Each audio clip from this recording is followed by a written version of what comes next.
देवियों और सज्जनों, बजट वेबिनार की श्रृंखला में आज का वेबिनार स्वास्थ्य और मेडिकल रिसर्च पर फोकस्ड है। इस वेबिनार में आप सबका स्वागत है। वेबिनार में प्लेनरी सेशन के उपरांत 3 ब्रेकआउट सेशन होंगे, जो कि qualitative improvement in nursing, infrastructure, education और प्रैक्टिस। दूसरा breakout session public and private sector utilisation of ICMR labs as facilitator for medical research. और तीसरा breakout session pharma innovation and multidisciplinary courses for medical devices पर focused होगा। अब मैं आप सब की ओर से और मंत्रालय की ओर से परम आदरणीय प्रधानमंत्री महोदय से अनुरोध करता हूं कि वे हमारा मार्गदर्शन करें।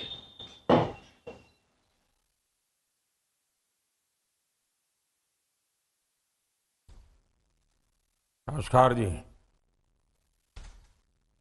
साथियों,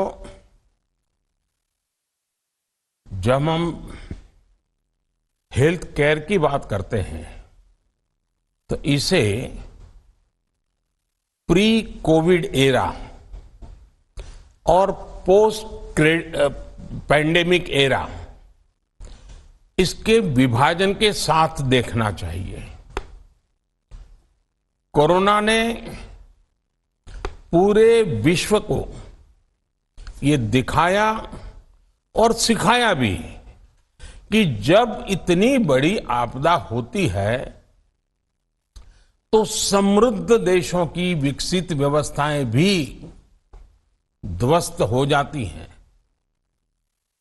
दुनिया का ध्यान पहले से कहीं ज्यादा अब हेल्थ केयर पर आया है, लेकिन भारत की अप्रोच सिर्फ हेल्थ केयर तक ही सीमित नहीं, बल्कि हम एक कदम आगे बढ़कर वेलनेस के लिए काम कर रहे हैं।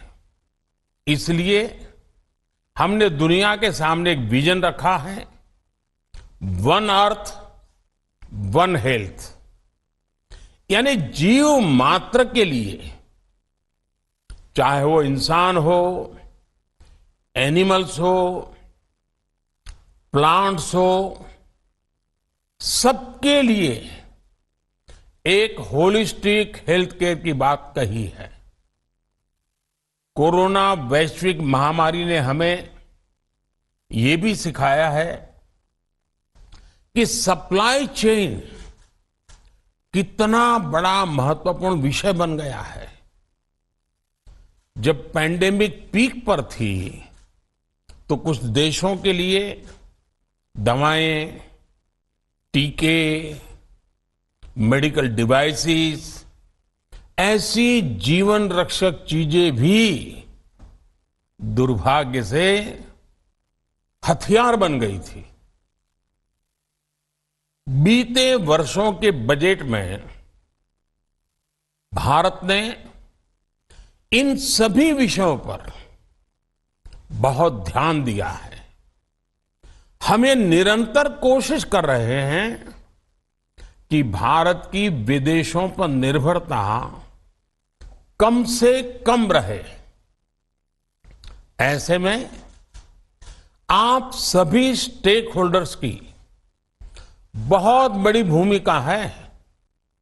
साथियों, आजादी के बाद अनेक दशकों तक भारत में स्वास्थ्य को लेकर एक इंटीग्रेटेड अप्रोच, एक लॉन्ग टर्म विजन की कमी रही। हमने हेल्थ केयर को सिर्फ हेल्थ मिनिस्ट्री तक ही सीमित नहीं रखा है, बल्कि whole of the government approach पर बल दिया है। भारत में इलाज को एफोर्डेबल बनाना हमारी सरकार की सर्वोच्च प्राथमिकता रही है। आयुष्मान भारत के तहत 5 लाख रुपए तक के मुफ्त इलाज को ये सुविधा देने के पीछे हमारे मन में यही भाव है इसके तहत अभी तक देश के करोड़ों मरीजों के लगभग 80,000 करोड़ रुपए जो बीमारी में उपचार के लिए खर्च होने वाले थे, वो खर्च होने से बचे हैं। अभी 7 मार्च को ही कल देश जन औषधि दिवस मनाने जा रहा है।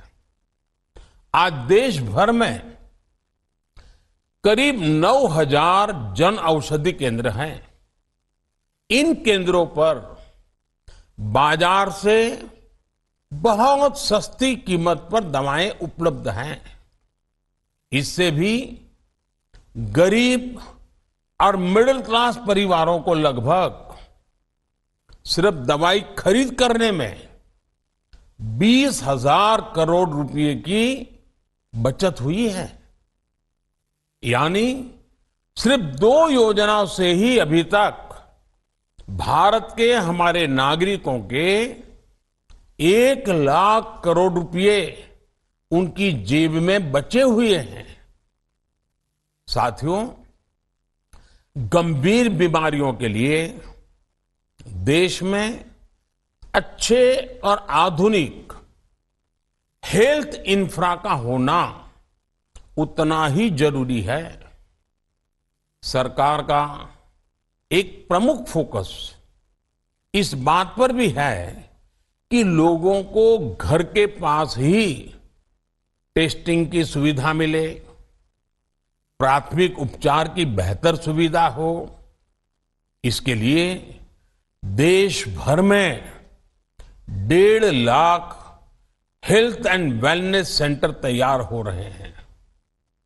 इन सेंटर्स में डायबिटीज, कैंसर और हार्ट से जुड़ी गंभीर बीमारियों की स्क्रीनिंग की सुविधा है। PM Ayushman Bharat health infrastructure mission के तहत क्रिटिकल हेल्थ इंफ्रा को छोटे शहरों और कस्बों तक ले जाया जा रहा है। इससे छोटे शहरों में नए अस्पताल तो बन ही रहे हैं, हेल्थ सेक्टर से जुड़ा एक पूरा इकोसिस्टम विकसित हो रहा है।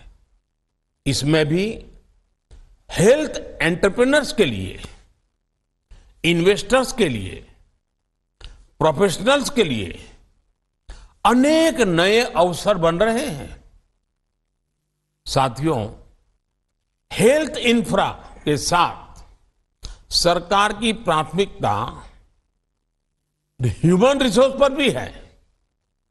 बीतों वर्षों में 260 से अधिक नए मेडिकल कॉलेज खोले गए हैं।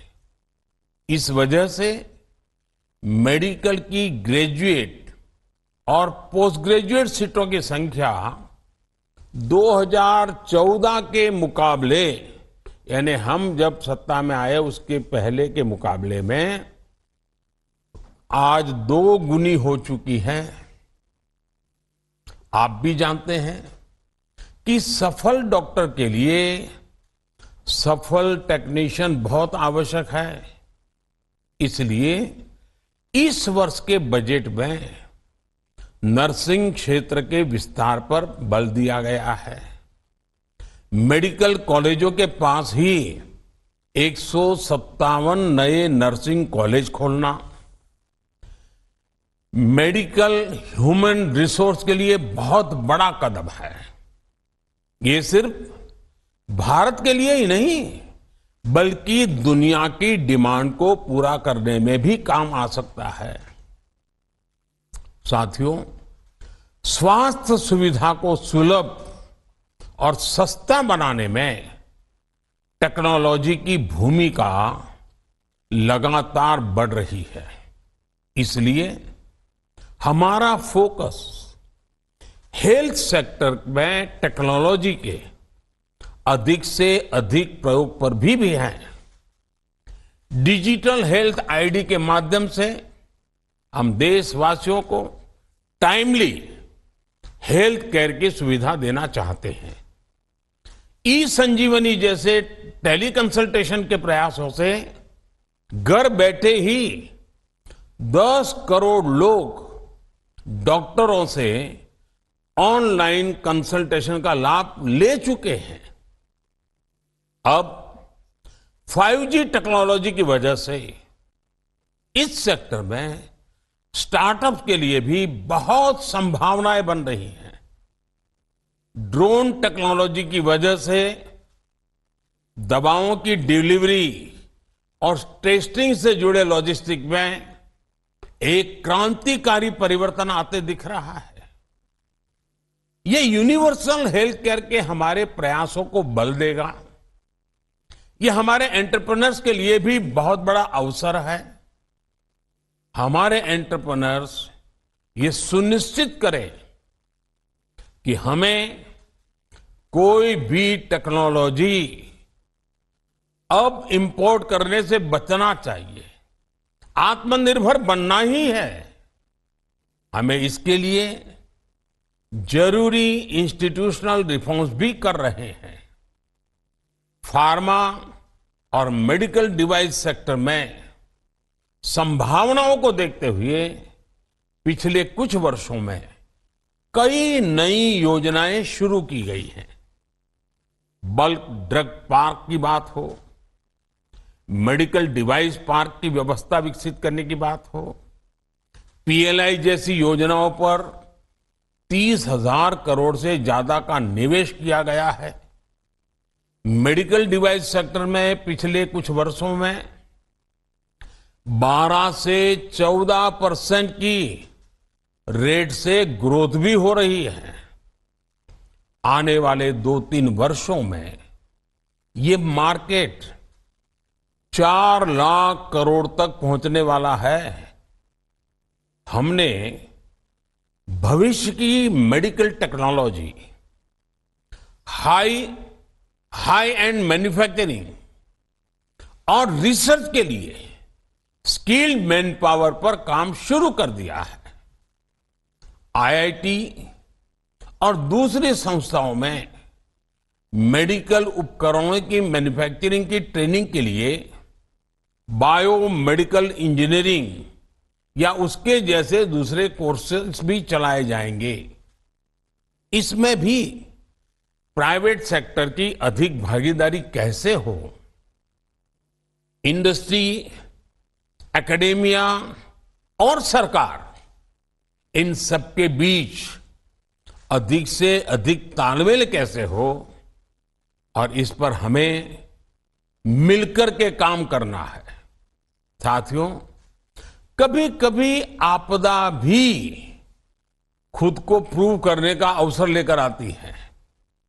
एक कोविड काल में फार्मा सेक्टर ने दिखाया है। कोविड काल में भारत के में फार्मा सेक्टर ने जिस प्रकार पूरी दुनिया का विश्वास हासिल किया है वह अभूतपूर्व है। इसे हमें कैपिटलाइज करना ही होगा। हमारी इस प्रतिष्ठा को, हमारी सिद्धि को, हमारे प्रति इस विश्वास को रत्ती भर भी आंच नहीं आनी चाहिए। ऊपर से ज्यादा विश्वास बढ़ना चाहिए। सेंटर्स ऑफ एक्सीलेंस के माध्यम से फार्मा में रिसर्च और इनोवेशन को बढ़ावा देने के लिए नया प्रोग्राम लॉन्च किया जा रहा है। इन प्रयासों से अर्थव्यवस्था को काफी मजबूती मिलेगी, साथ ही रोजगार के नए अवसर भी पैदा होंगे। आज इस सेक्टर का मार्केट साइज 4 लाख करोड़ का है। अगर इसमें प्राइवेट सेक्टर और एकेडेमिया के साथ हम तालमेल बिठा लेते हैं तो ये सेक्टर 10 लाख करोड़ को भी पार कर सकता है। मेरा सुझाव है कि फार्मा इंडस्ट्री इस क्षेत्र में इंपॉर्टेंट प्रायोरिटी एरिया की पहचान कर उसमें निवेश करें। रिसर्च को बढ़ावा देने के लिए सरकार ने कई अन्य कदम भी उठाए हैं। सरकार ने आईसीएमआर की कई लैब्स को युवाओं और रिसर्च इंडस्ट्री के लिए खोलने का भी निर्णय ले लिया है। हमें देखना होगा कि और कौन से इसी तरह के इंफ्रास्ट्रक्चर है जिसे ओपन किया जा सकता है। साथियों, प्रिवेंटिव हेल्थ केयर को लेकर सरकार के प्रयासों का बहुत प्रभाव हुआ है। गंदगी से फैलने वाली बीमारियों से बचाने के लिए स्वच्छ भारत अभियान हो, धुएं से होने वाली बीमारियों से बचाने के लिए उज्ज्वला योजना हो, प्रदूषित पानी से होने वाली बीमारियों से बचाने के लिए जल जीवन मिशन हो, ऐसे अनेक इनिशिएटिव, इनके बेहतर परिणाम आज देश के सामने आ रहे हैं। इसी प्रकार कुपोषण, एनीमिया हमारे देश की एक महत्वपूर्ण समस्या भी है।